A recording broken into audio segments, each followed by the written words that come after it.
اس جگہ سے ڈنکی لگائی جاتی ہے اور یہ دنیا کی سب سے خطرناک ترین جگہ ہے جو کہ 160 کلومیٹر لمبی اور 50 کلومیٹر چوڑی ہے۔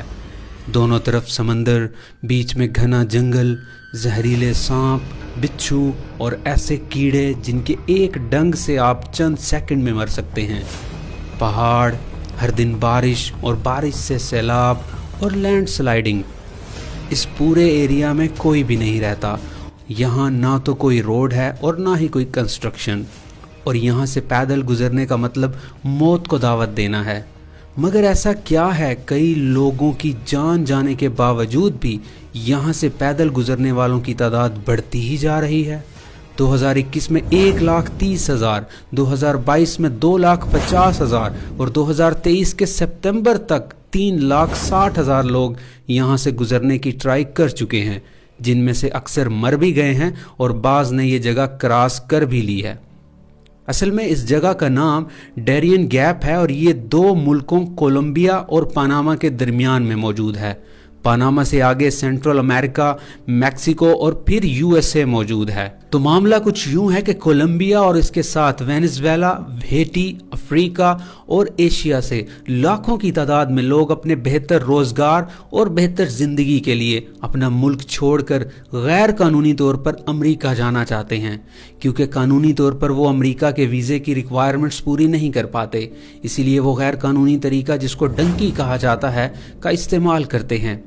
اس کے لیے وہ ایجنٹ کو پیسے دے کر اپنے ملک سے کولمبیا پہنچتے ہیں اور وہاں سے اس جنگل سے گزرتے ہوئے پاناما اور پھر میکسیکو سے ہوتے ہوئے امریکہ کا سفر کرتے ہیں۔ ڈنکی لگانے والے باقی جگہوں سے مشکل سے گزرتے ہوئے جب یہاں پہنچتے ہیں تو اس موت کے جنگل سے گزرنا اور بھی زیادہ مشکل مرحلہ ہوتا ہے۔ اس 160 کلومیٹر لمبے جنگل کو پیدل کراس کرنے میں تقریباً 10 سے 15 دن لگتے ہیں، اور جنگل بھی ایسا کہ جس میں زہریلے سانپ، بچھو، کیڑے، مچھر اور پھر اوپر سے بارش اور لینڈ سلائیڈنگ کا خطرہ۔ اب آپ تصور کریں کہ یہاں سے گزرنے یا پھر یہاں رات گزارنے والے لوگوں کی حالت کیسی ہوگی کہ آپ کو نہ تو فرسٹ ایڈ دستیاب ہے، نہ آپ واپس جا سکتے ہیں۔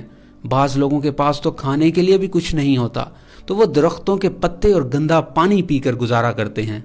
موت کا خطرہ ہر وقت ان کے سر پر لٹک رہا ہوتا ہے، مگر مجبوراً اپنی بھوک مٹانے اور بہتر زندگی یا اپنے گھر والوں کے لیے کرنا پڑتا ہے، اور ہر سال یہ تعداد بڑھتی ہی جا رہی ہے۔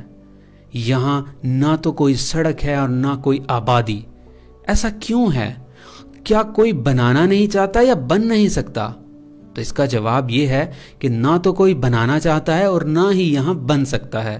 مگر ایسا بھی نہیں ہے کہ کسی نے یہاں پر روڈ بنانے کا سوچا ہی نہیں، بلکہ 1970 میں یہاں روڈ بنانے کا منصوبہ بنایا بھی گیا، لیکن انوائرمنٹلسٹ کی جانب سے اس پروجیکٹ کو رکوا دیا گیا، کیونکہ یہاں روڈ بنانے کے لیے جنگل کا کچھ حصہ کاٹنا پڑنا تھا، جس سے ماحول پر برا اثر پڑتا۔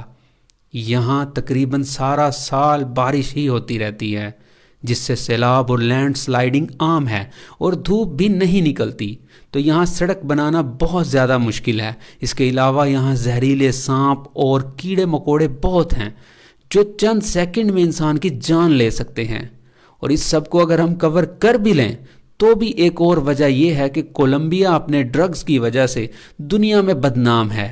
اگر یہاں روڈ بن بھی گئی تو اگلا خطرہ یہ ہے کہ ان ڈرگز کو سمگل کر کے پھر اس راستے کے ذریعے سے پاناما اور میکسیکو سے ہوتی ہوئی USA تک پہنچ جائیں گی، جو کہ USA نہیں چاہتا۔ اس کے علاوہ کولمبیا کی امریکہ کے ساتھ کچھ خاص نہیں بنتی، مگر امریکہ کی پاناما کے ساتھ کافی بنتی ہے۔ اس کی وجہ یہ ہے کہ پہلے پاناما کولمبیا کا ہی حصہ تھا، مگر اس ڈیرین گیپ کی وجہ سے کولمبیا پاناما پر ڈائریکٹ کنٹرول نہیں کر سکتا تھا، جس وجہ سے پاناما کے لوگوں نے اپنے لیے ایک الگ کنٹری کی تحریک شروع کر دی، جس میں امریکہ نے پاناما کا ساتھ دیا، کیونکہ امریکہ کو اپنی ٹریڈ کے لیے پہلے بہت لمبا سفر سمندر میں ایک طرف سے دوسری طرف جانے کے لیے کرنا پڑتا تھا، مگر پاناما کے ساتھ دینے سے اس کو پاناما کینال سے ایک شارٹ کٹ راستہ دوسری طرف پہنچنے کے لیے مل سکتا تھا۔